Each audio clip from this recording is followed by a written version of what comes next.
Yo, what up, YouTube? We back with another 3 tonight on this beautiful Wednesday night. That's the only thing that's right. 3 at a time, every time. But your boy need to cut. It's cool. We got our reactions. I'm going to see y'all in the video. Don't forget to smash that subscribe button and like that smash button. They didn't hear me right. Don't forget to like that subscribe button and smash that. You know what I meant. Let's get to it.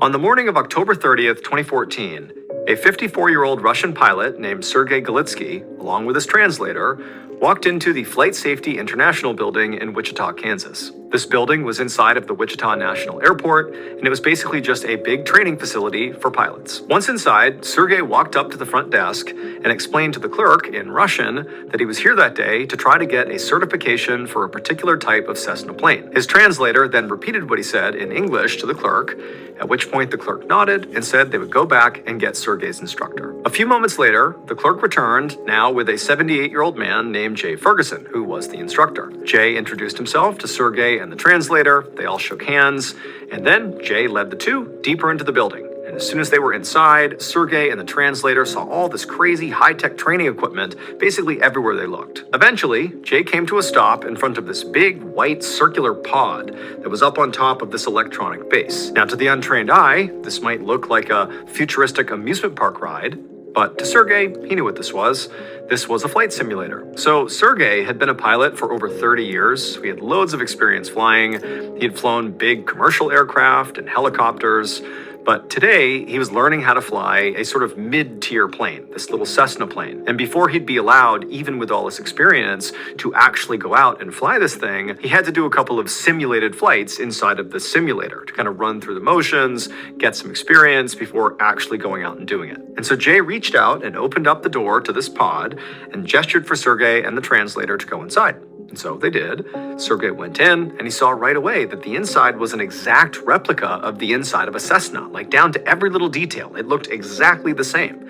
Even out the windows, it appeared like they actually were situated on a real airport runway. And so Sergei sat down in the pilot's seat. Jay took a seat next to him, and the translator took a seat behind both of them. Once they were situated, Jay and Sergei went through the mandatory pre-flight safety checks, something you would do on any flight. You just make sure the plane is in good working order, that your communications are good. Same thing they would do for a real flight, they're doing for this simulator. And then, once they were done, Jay pressed a button, which turned on the engine of this flight simulator. And it actually felt like it really turned on a real engine, like the pod began to rumble, like this was a real plane. Then, once Jay gave Sergei the green light, Sergei released the brakes, at which point it very much appeared like the plane began to roll forward. And as it did, Sergei grabbed the yoke, which is like the steering wheel, and he began to turn the plane, this simulated plane, towards the runway.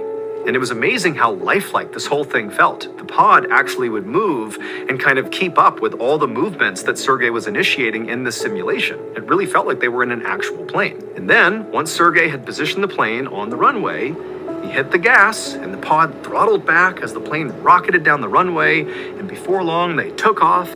I don't want to be a pilot, but I want to experience this bad. And they were up into the sky. Once flying in the sky, Sergei kind of circled around the digital airspace for a while, kind of feeling out the controls, and he quickly found the Cessna was a little bit more sensitive than the other aircrafts he had flown before. So it took some time to kind of get his bearings, and then once he was feeling pretty comfortable, and he relayed as much to Jay, Jay began relaying directions and feedback to Sergei through the translator, just basically testing Sergei's ability to fly this craft. Because at the end of the day, this was a test. Sergei needed to prove he could do this in order to get his certification. After a little while, Sergei felt like he was doing a really good job and he had good control of the craft, and Jay as well felt like this had gone really well, and Sergei had effectively passed his test, and so a decision was made to go ahead and land this plane back on the runway. So Sergei circled around and he angled the plane right alongside. This is going too well. This is going too well. MrBallen story can never have a happy ending. This is going too well. The runway, and he came down and he was taking his time and everything was going exactly right. And then right as the wheels of this plane touched the runway, the instant that happened, there was this loud crashing sound and then everything went black. At the same time this was happening, folks standing outside of the Flight Safety International building, they heard this loud crashing sound and they looked in the direction, which is toward the Flight Safety building, and they saw there was this massive fire and black cloud of smoke coming up from the backside of the building. And so they called 911. And when first responders arrived on scene, they discovered evidence of a plane crash. It would turn out there was another pilot named Mark Goldstein who was flying that day out of Wichita National Airport. Except Mark was flying an actual plane. He was the only passenger inside of a 6-seat passenger plane. And pretty much as soon as he took off, he lost control and he crashed through the walls of the Flight Safety International building.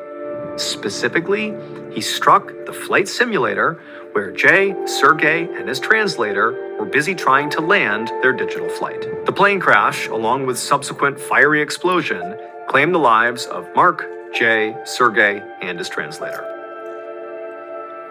I knew it was too good to be true.